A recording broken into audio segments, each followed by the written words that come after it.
دهب مصر عليه العين.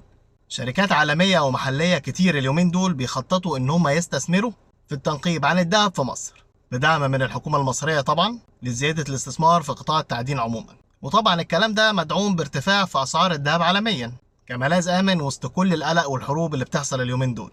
عندك مثلا شركة أفاق للتعدين المصرية اللي رئيس مجلس الإدارة بتاعتها الأستاذ عمرو المرصفاوي قال إن الشركة هتستثمر 40 مليون جنيه في الثلاث سنين الجايين لزيادة التنقيب عن الذهب.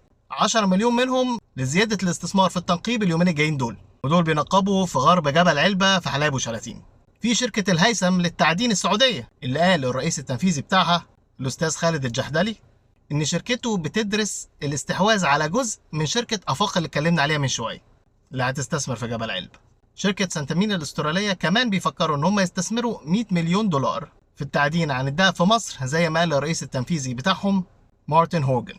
الشركة دي في 2021 حصلوا على مناطق استكشافية جديدة بتضم 19 ترخيص و3000 كيلومتر مربع. فين بقى؟ داخل الصحراء الشرقية حسب موقع الهيئة العامة للثروة المعدنية. هورجن ده في لقائه مع شرق بلومبرج على هامش المؤتمر الدولي الثالث للتعدين في القاهرة قال لك إن منجم السكري المشهور فيه احتياطات أكتر من 5.5 مليون أونس ذهب. ده غير شركة نيو ماونت الأمريكية، ودي واحدة من أكبر شركات التنقيب عن الذهب في العالم كله. دول بيدرسوا إن هم يدخلوا في سوق التعدين في مصر بس مستنيين موافقة مجلس النواب حسب كلام الشرق بلومبرج عن مسؤول مصري رفض إنه يقول اسمه، مش عارف ليه الصراحة. شركة شلاتين المصرية بقى تستهدف رفع الإنتاج 60% علشان يوصل ل 1.2 طن السنة دي مقارنة ب 750 كيلو السنة اللي فاتت.